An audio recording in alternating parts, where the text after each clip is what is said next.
The US has been tempting India with an offer of its F-35 stealth fighter jet, and the experts have said that the flyaway cost of the F-35 is set to fall below $80 million per unit by 2020. The Russian military aircraft industry have announced that 76 fighter jets would be delivered to the Russian Air Force by 2028, which will translate into per unit cost of $83 to $104 million per aircraft.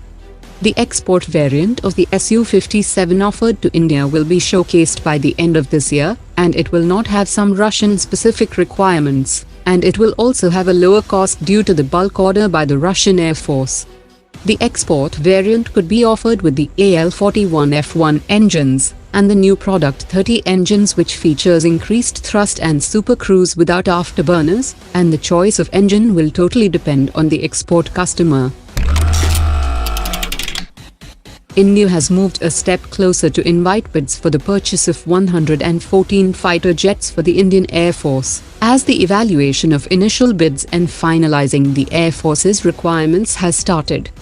Boeing has offered its FA-18 and has partnered with Hindustan Aeronautics and Mahindra Defence Systems for the fighter jet deal, while Lockheed has partnered with Tata Group for its F-21 fighter jet, while the Swedish firm Saab Group has teamed up with Adani Defence to build Gripen fighter jets in the country.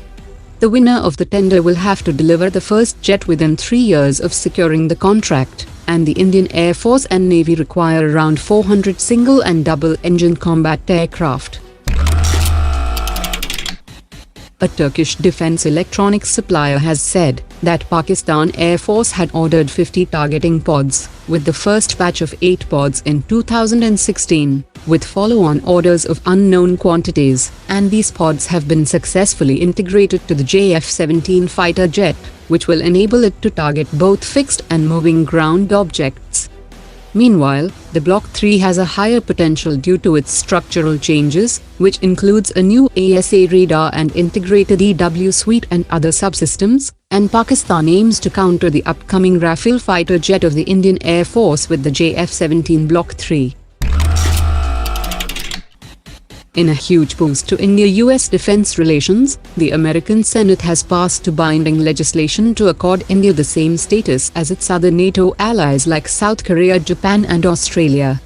This bill will clear the way to provide state-of-the-art defense systems and sensitive technology to India, and will make India a big associate of US in defense deals. India and the United States have also begun preparing for a 2+2 meeting to be held in California next month, and the transfer of new technologies including lithium-ion technology, undersea navigation with GPS, and the underwater charging of batteries will also be discussed during the 2-day meeting. Amid the increasing military ties between China and Cambodia, the US Vice President Mike Pence has raised concerns that these facilities could be put to naval use. China has recently leased a vast area of 45,000 hectares along the coast of Cambodia for the next 40 years for an annual rent of $1 million. A Chinese private company is undertaking the project, and according to sources, Cambodia is considering to approve a Chinese naval base along its coastline.